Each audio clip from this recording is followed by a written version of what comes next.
You are listening to Indie Soul Rhythms with Moochie Alfonso. It's good for us, and it's good for me, yeah. The show that brings you the very best in Indie Soul.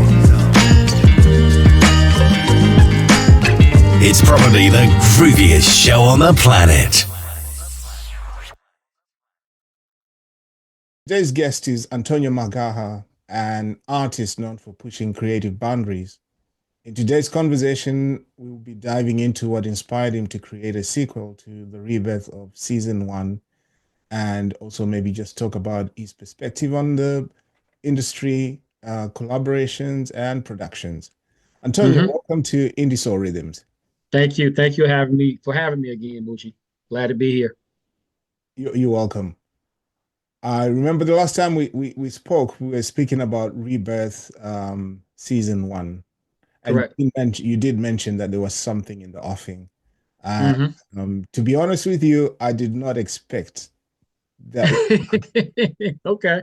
But what we're going to do, we'll just start because, I know that there's still some people out there who don't know who you are, and they need to know who you are. So we're going to start from the very beginning. Can you just take us back to the beginning and just give us an insight of what inspired you to pursue music and how your journey has evolved over the years? Sure. Again, thank you for allowing me this opportunity and space to share with the listening audience who I am and my music. So essentially, I grew up in Mississippi, in a small rural country area, in a very musical family. All of my family, my mom, my father, sister, we all sing. My mother, she actually went to college, and I think she got her initial degree in music. So I was always my dad, beyond him singing and being a bass player, he was playing records. Like music was around us all the time. From Monday through Monday, music, we went places.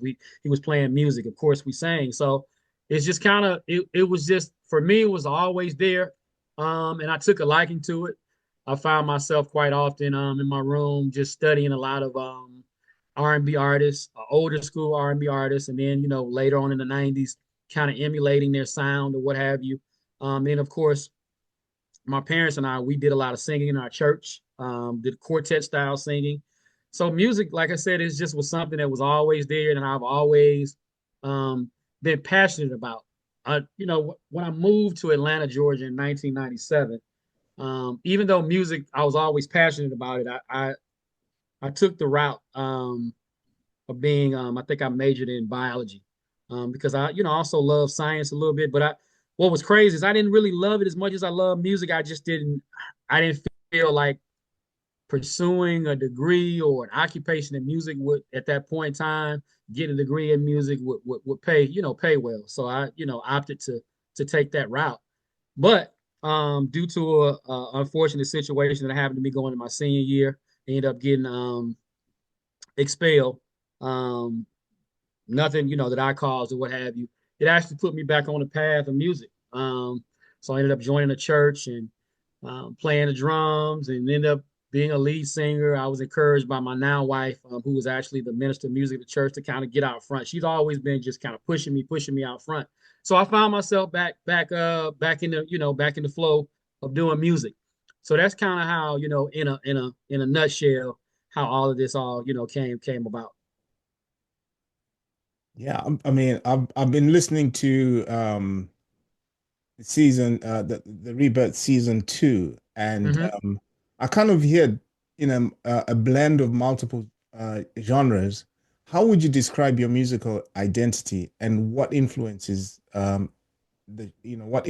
shaped your artistry? Yeah, you're right. I listen to, and the older I've gotten, the older that I get, I'm learning to appreciate more styles of music. When I grew up, primarily gospel, R&B, that was what we, played in my household. But again, as I've gotten older, I'm just learning to appreciate even country music and rock music and jazz, of course. So with this project, because I'm influenced by everything. I used to call my music life music because I always try to pull from life experiences and things that I've been through, things that may be going on in the world, things that other people around me are going through. And I try to encapsulate or embody that in my music with a message, because I believe ultimately, as a musician, as a conduit, because, as an artist, this is flowing through us. You know what I'm saying? It's everything we're given is for, for people to hear, for lives to be changed, for people to be inspired. So I just try to pull from those sources, and once I'm in the flow, and as the music is flowing and the lyrics are flowing, you get what you get. Um, but yeah, I'm easily influenced by like a variety, as you mentioned, styles of music, because I just, to me, I've always had an issue. Even when I started out, I was a gospel artist. But even with that, it's like I don't feel like I should be just boxed into one genre. I think it's so many different emotions and feelings and things that come from all of these styles of music. Why do I have to just be this? Now, of course, I tell people that I'm an R&B soul music, but ultimately I'm just a music artist, and I whatever I feel like God is saying or whatever's being said in the moment, I try to tap into that, and I let what's supposed to flow through me. That's what I do. Yeah. I guess it's all about the message in the music rather than what style of music. I don't Indeed, is it the OJs who say the message is in the music and the music is in the message? the music is in the message. I've gotten away from, in this present season of my life. I, I love to perform. I've always liked to perform, but for me now, it's like having a platform. When I get an opportunity to stand before people, my objective is to change minds, to change hearts, to show people love in my music. We're dealing with a whole lot. We won't go into that in Yeah. detail. Just in what the Yes. world is taking place. But for me now, again, as a conduit, I try to be very intentional about using that platform to make a difference. Because so to me as an artist, if you're not doing that, then why are you doing it? And that's not to knock anybody else's styles of music or content.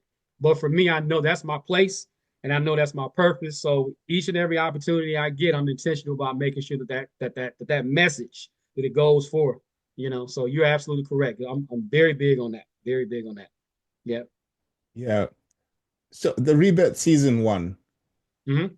was, it was highly acclaimed and it's got some really gems on it. But what inspired you to create a sequel?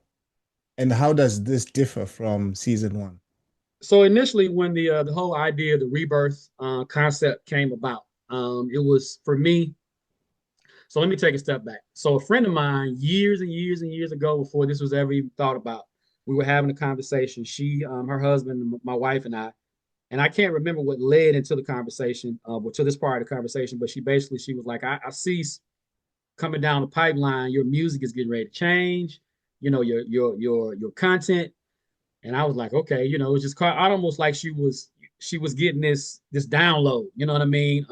So I was like, okay, whatever, I'm up for it. But here, 7, 8, 9 years later, some of the experiences that I've had, not even some, most of the experiences I've had and things that I've been through, my journey in healing has afforded me the opportunity to be reborn again, if you will. My sound is different. My content, when you listen to some of my earlier releases, it's different. You know what I mean? The content, the sound, the flow, even my collaborations. I'm doing a lot more collaborating with artists and producers or what have you. So ultimately, like it's the experiences that I've had in the last probably 10, 15, 20 years of my life that's really shaped and reborn me into this space and place where I am right now. What happened with Rebirth season one, I kind of did it backwards. The point or the idea was um, to start and take people on a journey from where I was in a particular space and place in my life, and to take them to the present, where I am. I ended up doing it backwards. So the Rebirth season one actually details where I am presently in my life, just in terms of love and things of that nature. Season two kind of takes you back to the process, and just in terms of what I dealt with in relationships and hardships and just mental health healing and releasing a lot of stuff, a lot of people to kind of get to where I am in season one, if that makes sense. Yeah. Yeah, yeah, yeah. It Mhm. sounds like your friend was kind of making a prophecy there. She did. She did. I didn't know it. She did. And she's actually, shout out to Tamara Madison. She's actually on the song Radical. She's the poet on the last song on the album. So she was the one, she spoke that. She spoken it into existence, I guess, if you will. Yeah. Yeah, yeah, Yeah. Yeah. Yeah. absolutely. Yeah. And so creating Rebirth season two, hmm what challenges or surprises did you encounter during this production? You know what? I won't say that I had any challenges. I again, I'm so grateful to be in a space creatively where things are just. When I was writing, it was flowing like it was flowing. And I have this saying now that I like to say: when it's flowing, you keep going. And I just kind of got into a space in a place, and I just, I kept writing and kept recording. Shout out to one of the producers or two of the producers on the project, Khalid Salam, who did the bulk of the production. Actually, we collaborated writing wise on a few of the songs as well, and my guy Troy Maddox. But it's just like every track that they sent me, it was like, man, it just worked. It wasn't like I had to spend a lot of time thinking about it. Um, writing and then coming back to it, it just was flowing. It was flowing. So, fortunately, again, too, with Khalid Salam, one of the producers, some of the songs that he sent me, he had already finished, and he just, he was just looking for a vocalist.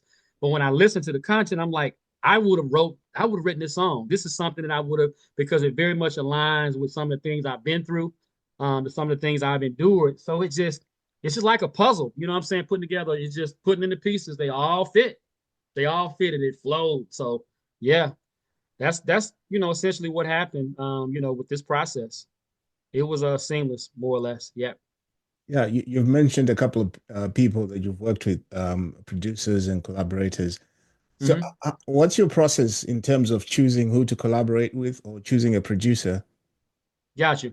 Um, Again, out of a full heart of gratitude, I would say I didn't go looking for these guys. This kind of, I believe I'm very big on energy and I'm very big on attraction. You know what I mean? We essentially attract who we are.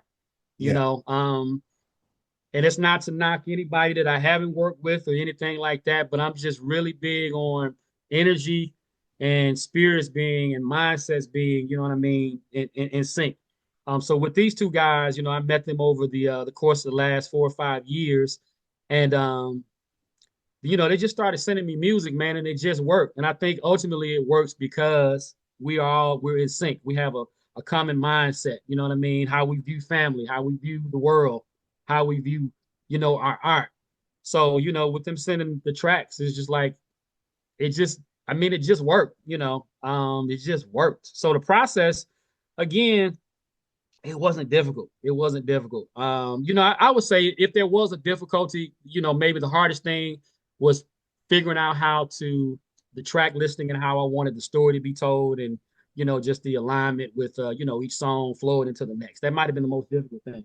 Outside of that, the creative process, man, was very, very, very, very, very, very easy. This go around. Yeah. yeah.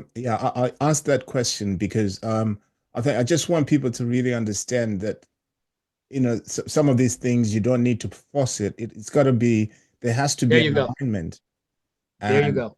if it's meant to be, it will be. You don't have to force it, and then when you do it that way, it just flows, and the production, the product of it is It works. amazing at the end of it. Being, for me, forcing anything takes away from the authenticity of it. That's not, if you got to force it, is it really who you are? Is that what you really wanted to say? Yeah. Are you writing a record just to be a hot record? You know what I mean? And for people to say you're the hottest, whatever. I'm kind of, again, I've gotten away from a lot of that. It's about the message. It's about being real, because I think for people to be able to identify and to be able to connect with me as an artist, there has to be a connection point. You know what I mean? And if I'm not being real within myself, real with what I'm saying, real with my content, then it's just really hard. Or for the people that are supposed to connect with that content, it's going to be very difficult.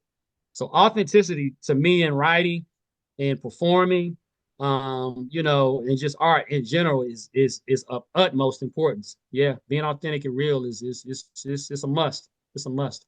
Yeah, and I think that's the beauty of being an independent artist because you don't have a label dictating Indeed. how you should do things, and sometimes you have to compromise your values Right.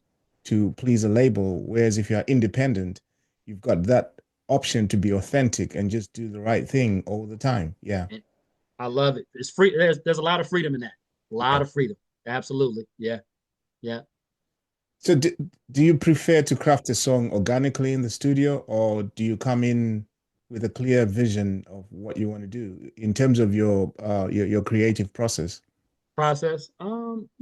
Sometimes I can be on my way to work and I'll hear a melody and I'll take my phone, I'll record that melody, and I may get back to it around lunchtime or when I get home and develop it that way. I may hear something on TV, or see something. I may smell something. You know what I'm saying? So I try to really keep myself in a space and place where I'm open, for whatever that I'm supposed to be influenced by, for that to come and me to latch on to it and then create.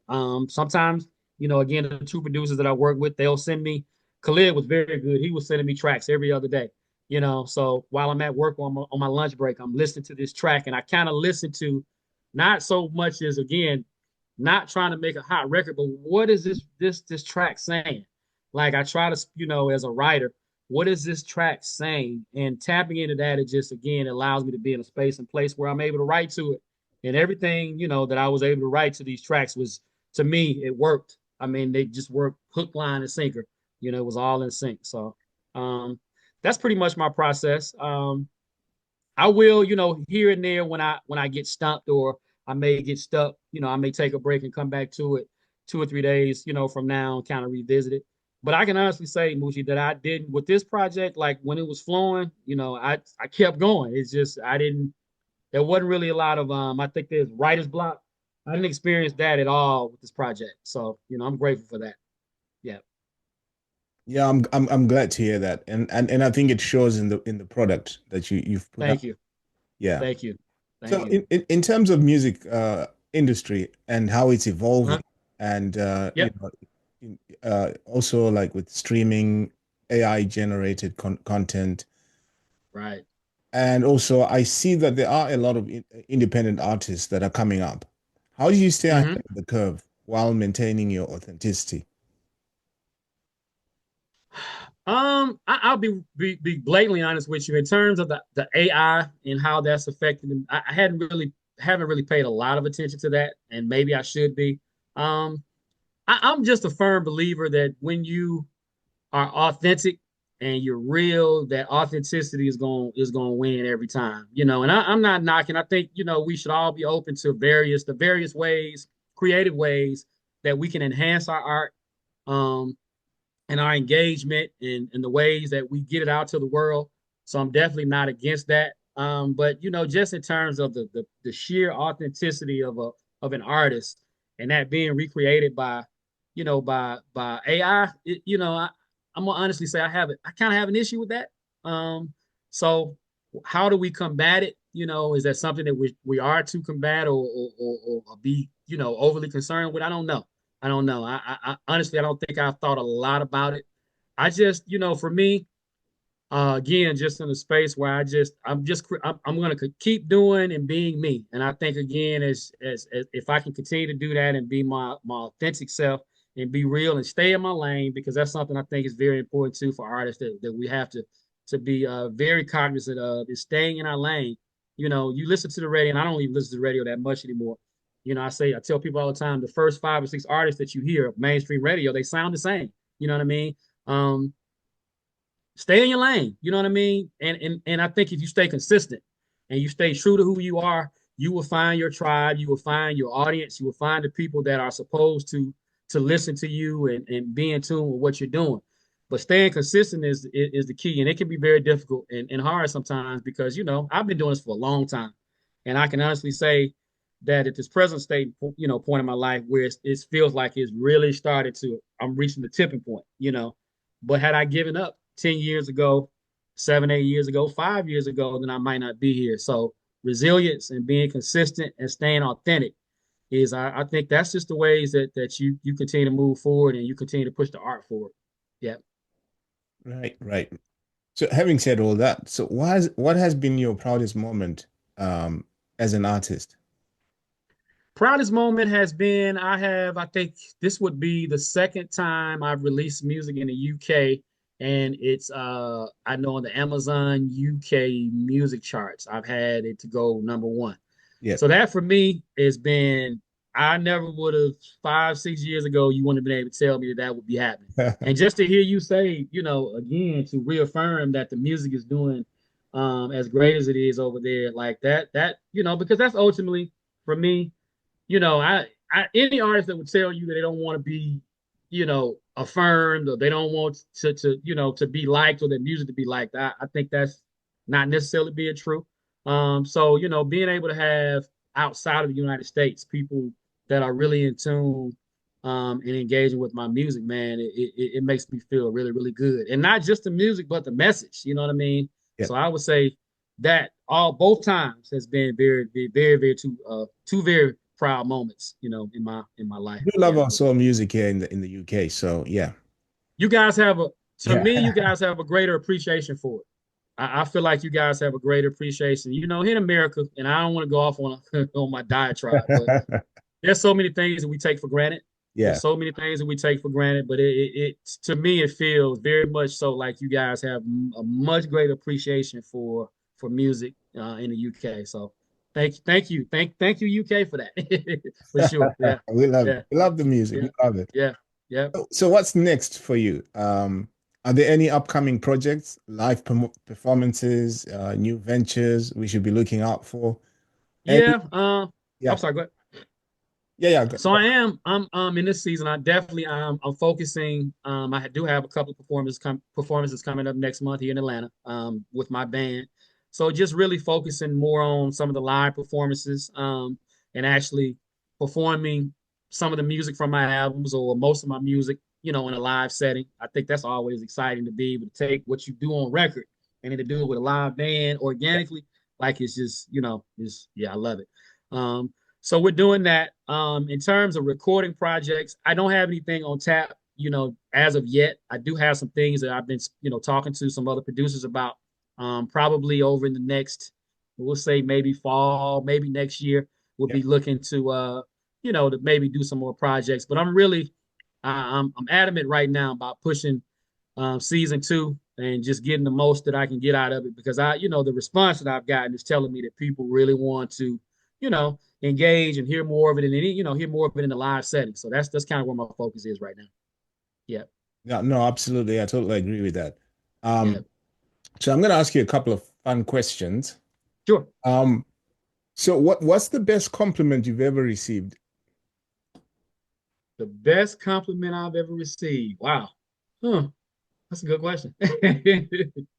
um, I'll say this. Any compliment that I receive from anyone, I'm grateful for it because I don't think people have to say anything nice. You know what I mean? It's not mandated. You don't have to go out of your way to come tell me, man, I was really touched by your performance. I was really touched by your music. So I probably wouldn't rate any of the compliments or what have you any higher than the other because I'm grateful for anybody who takes the time out to tell me, that they love my music. I bought your music. It's really moving me. And I shared it with, all of my family members. All of that to me means the world because, people don't have to do that. So I'll say that. Yeah. And what's the worst piece of advice you've ever got? Worst piece of advice. Worst piece of advice. I was told years ago, and when I say years ago, probably 10 plus, 12 plus years ago, when I started out doing music, and I'm talking about early stages, that in a nutshell, that this person didn't think that, that I was gonna, and I'm paraphrasing, that I was gonna be what I thought I was gonna be, that the music was not gonna go the way that I thought it was gonna go. Very disheartening. But I also use it as fuel, unbeknownst to this person, you know what I mean? But yeah, that was, starting out, being young, just getting my feet wet. That was it was a blow to the chest, I'll say that. Sure. But like I said, I use it as fuel and I'm still here. I'm still doing it. Yeah. And if you were to walk in somebody's shoes for 24 hours, who might that be? Wow. Walk in somebody's shoes for 24 hours. Huh. Another good question. I'm gonna say this. Because I'm really learning to love myself like infinitely. I Me, there's some things, of course, that I definitely aspire to have and to move towards and things of that nature. But I think everybody has their cross to bear. Everybody has their things that they have to deal with, good, bad, or indifferent. So for me to look at somebody else's scenario situation and say, from the outside looking in that I want to be, and then get into a situation and be like, man, I want my yeah. So I'm kind of, I love who I am. I love who I've been created to be.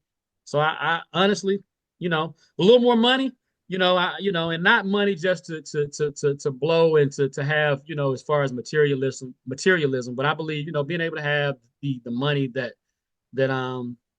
and I would like to have, there's a certain amount of freedom in that, you know what I Yeah. mean, to be able to be more creative, to be able to travel the world and see things that I haven't been able to see. But yeah, I would be me. I would be Fantastic. me. Yeah. And Yeah. lastly, if three collaborations, if the three artists, three key artists, if you're given three artists to collaborate with, or sorry, given an option to collaborate with three artists, who might that be? Yep. So it's gonna sound very eclectic, as you've already said. Fred Hammond, very big gospel artist. I'm sure you know who he is. I've always loved Fred's writing and his music has always spoke to me. When I was doing gospel music and even now. DJ Quick, believe it or not. DJ Quick, a hip hop artist out in the West Coast. His production to me has always been top tier. His mixes have always been just super pristine. Right. So I love his production style. And lastly, Stevie Wonder. I think I would love to do a collaboration with Stevie Wonder. Yeah, because that's the music I grew up on, and just again, his writing and his content to me is just timeless. It's timeless. So Amazing. yeah. So what message do you hope that Rebirth season two would deliver to your audience? Rebirth 2 is all about resilience. It's about transformation. It's about really coming into the knowledge and awareness of your authentic self and showing up as your authentic self every time. Again, all the circumstances and situations that you listen to, because it's a story Yeah. when you listen to the record. All those things, again, I was reborn, I was rebirthed into this person, this real, authentic, genuine individual who I am. So yeah, just allowing those circumstances not to drown you, allowing those circumstances or disallowing those circumstances, to pigeonhole you or to make you quiet or to cower down, but just allowing them to really allow you to be who you've been created to be, in whatever shape, form, or fashion that may be. Sometimes these situations can take us out and can make us depressed and all the varying negative things that can happen. But yeah, allowing those situations to be the catalyst, for a better you. So that would be my message to people that listen to it. Yeah. Brilliant. So are there any plans to do live shows? I know you said you've got a few dates to do in the US. Are there any Mhm. plans to do any live shows in the UK? I would love to. So if you have any connections or you have some shows, please let me know because I've been saying for the last 3, 4 years I would love, absolutely love to come to UK to perform live. So if any opportunities you know of, I would love to. Would love to. Yes. And we Yes. would love to have you here. So yeah, we'll keep the communications lines open. And Okay. if I get anyone biting, I'll give you a shout. I appreciate that. Yeah. I appreciate that. Yeah, thank you so much for taking time Thank to you. chat with us. Um, any final words, any nuggets you might want to pass on to aspiring artists who are thinking of doing this, going into the music industry as an independent artist? Yes, most certainly. I think getting into music, you really have to, and it may not necessarily start, or you may not be at this place when you start, but really getting to a place where you understand why you're doing what you're doing. That why is going to matter when money is not flowing and people are not checking for you. You may be getting bad advice. That why is going to always matter. Um, Being consistent, staying consistent, even when you don't feel like it, um, it matters. And just really staying in your lane and being authentic. It's very easy to look to the left and look to the right and look down the road and start comparing yourself to all of these other artists that are doing well and touring the world and doing. But when you know who you are and you know what you're supposed to be doing, you put those blinders on and just stay true to who you are. Because ultimately, I believe it's going to lead to you being, where you're supposed to be for the people you're supposed to be for. So yeah, stay true, stay authentic, stay authentic. Excuse me, stay consistent, and know your why. Know why you do it. That's really good advice. So before we let you go, we absolutely gonna play one of your tracks, Your Okay. Love, which is like kind of on rotation at the moment. Okay. Could you tell us a little bit about that song and what inspired it and what message you're hoping listeners will get out of that? And then Which song is it? Which song? I didn't hear you. express Which song? Your Love. Your Love. So I'm a very big 90s R&B fan. I think I probably said that earlier. Like I grew up 90s R&B to me outside of the 70s was one of the greatest eras in R&B music. The feel good nature of it and just it just felt good.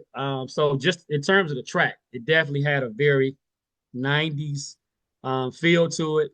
But the content, when I write about love, more than likely in most of my songs I'm writing about love, I'm talking about my muse, which is my wife. Right. I try to use opportunities as an artist to express to her how I feel about her. So the song is essentially just telling her in the best way that I know how as an artist, what I feel about her and what I feel about her love.